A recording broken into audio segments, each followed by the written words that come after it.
दिव्यानी व्यास और स्वागत है आपका जनता समाचार में। चलिए रुक करते हैं आज की खास खबरों पर। उत्तर प्रदेश के कई सालों से सत्ता से दूर कांग्रेस पार्टी विधानसभा चुनाव से पहले पूरी तरह से एक्शन में आ गई है। कांग्रेस महासचिव प्रियंका गांधी वाड्रा लगातार जनाधार बढ़ाने की कोशिश में लगी है। इसी सिलसिले में यूपी चुनाव को लेकर कांग्रेस की रणनीति बताने के लिए उन्होंने लखनऊ में प्रेस कॉन्फ्रेंस की। कांग्रेस महासचिव प्रियंका गांधी ने कहा, आने वाले उत्तर प्रदेश के चुनाव में हम 40% टिकट हम महिलाओं को देंगे। ये निर्णय उन सब महिलाओं के लिए है जो चाहती है कि उत्तर प्रदेश में बदलाव आए, प्रदेश आगे बढ़े। उन्होंने कहा, महिलाएं राजनीति में पूरी भागीदारी होंगी।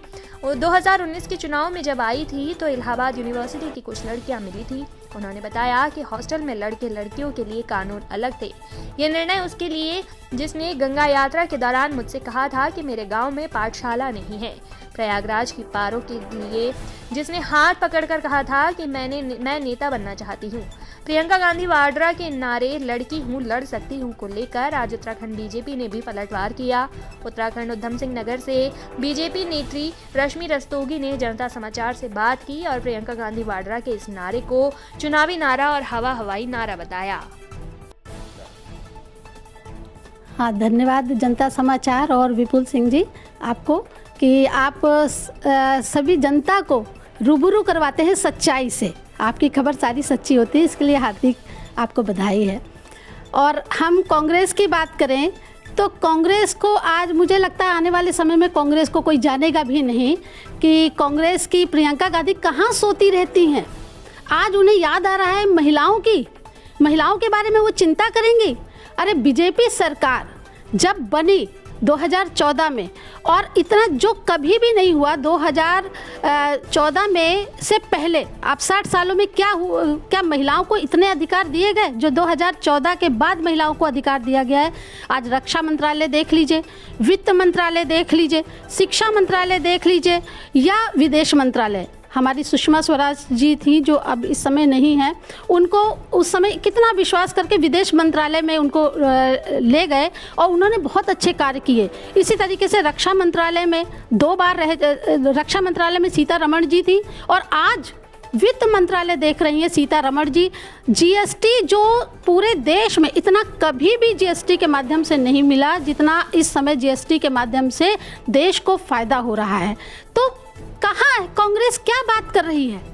हमारी भाजपा सरकार, चाहे भाजपा सरकार हो या संगठन हो, महिलाओं को सर्वोपरि रखा है, उनको आत्मविश्वास से आगे बढ़ाने का काम किया है, ना कि पीछे ढकेलने का काम जो कि 70 सालों से कांग्रेस करती आई है।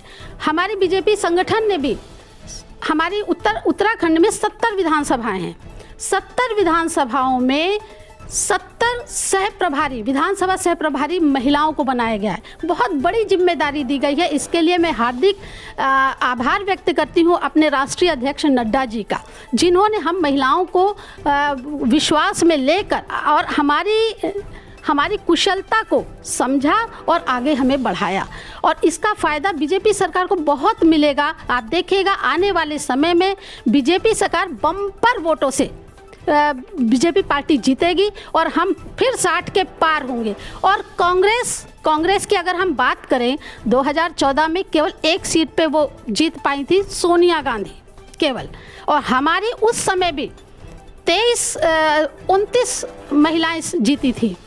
और बात करते हैं कांग्रेस कि हम सबसे ज़्यादा भी 2019 की हम बात करें तो हमारी 2019 में 40 सांसद जीत के आई थी और आज अच्छे पदों में है। राज्य मंत्री बनाई गई हैं और कुछ कैबिनेट मंत्री बनाई गई, 11 मंत्री, अभी विस्तार जब हुआ था तो 11 मंत्री बनाई गई थी, सभी को विदित है। और इससे बहुत अच्छा मैसेज भी जा रहा है कि भाजपा हमेशा महिलाओं की चिंता करती है। आपने भी देखा होगा कि हमारी भाजपा सरकार जब आई उन्होंने सबसे पहले कहा बेटी बचाओ बेटी पढ़ाओ, यानी कि हमारे मोदी जी को एक बच्चे से लेकर, छोटी बेटी से लेकर बड़े होने तक उसकी सारी चिंता है। और इसके लिए उन्होंने बहुत सारी कार्य भी किए हैं जो उंगलियों में नहीं गिने जा सकते हैं। उनकी बहुत संख्या है। वो हम उसके जन्म से लेकर उनकी माँ को योजनाओं से लाभान्वित कराने से लेकर उनको नौकरी तक आज हमारी बहनें आकाश छू रही हैं, मिलिट्री में जा रही हैं, किसके बदौलत? हमारी बीजेपी सरकार के बदौलत, क्योंकि मोदी जी का हमेशा समर्थन रहा है महिलाओं को। मोदी जी तो कहते हैं सशक्त नारी, सशक्त समाज और सशक्त देश। तो बीजेपी सरकार, मोदी सरकार और बीजेपी संगठन हमेशा महिलाओं को, बहनों को अग्रसर करती रही है, हमेशा उनको लाभ पहुंचाती रही है और किसी भी क्षेत्र में उन्हें पीछे नहीं किया है। बराबरी का दर्जा दिया है, बराबरी का, जो कोई पार्टी नहीं कर सकती है।